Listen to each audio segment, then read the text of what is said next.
Дәл осы сияқты екі қабірдің арасынан бір күні пайғамбар саллаллаху алейхи вассалам өтіп баратады да, сөйтіп екі қабірдің ортасынан тоқтап, сәждеге жатады ғой, құлайды сәждеге. Сөйтіп еңіреп тұрып, қарап тұрған сахабаларды бір жас бала құсап жылады дейді. Жылағанда, мынау жатқан жердегі сәжде жатқан топырағының айналасы бір кезде жас пен терден батпаққа айналып кетті дейді ғой.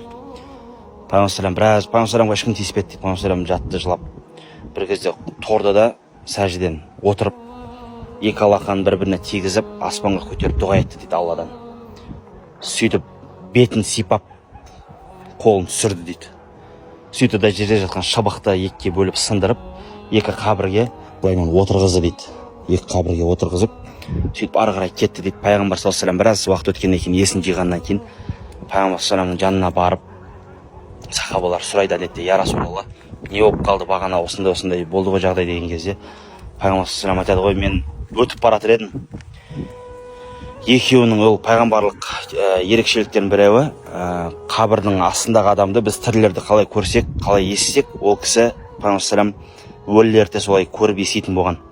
Қарасам, екеуі өте қатты қиналып жатыр екен дейді. Өте қатты қиналып жатыр екен. Мен ол екеуі үшін Алладан кешірім сұрап дұға еттім, бағанағы шыбықтарды отырғыздым дейді. Қиналу себебі дейді, қабір азабын көру себебі, екеуінің біреуі дейді, кіші дәретіне, мынау ер кісі екен да, кіші дәретіне мән бермейткен. Жалпағын айтқан кезде тұрып дәрет сындырады екен, тұрып сиеді екен. Ол тұрып дәрет сындырған кезде білесіздер, ол шашырайды. Ол біздің көзімізге көрінбейді, бірақ майда тамшылар ол денесіне шашырайды, және ол адам одан кейін құлшылық жасаған кезде сол нәжіс киіммен құлшылық жасаған дейді.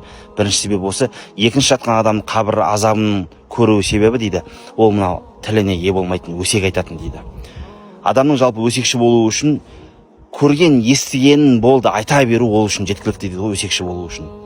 Сондықтан екінші адамның қабір азабын көру себебі ол адам өсекке жол бере беретін дейді, спокойно өсек айта беретін дейді. Мінекей, бұл бізге үлкен бір сабақ қой. Сондықтан ері болсын, әйелі болсын, тілімізге байқауымыз керек. Ер кісілер болса бағанағындай тұрып дәрет сындырудан аулақ болу керек. Аллаху тағала қабыл етсін құлшылықтарымызды.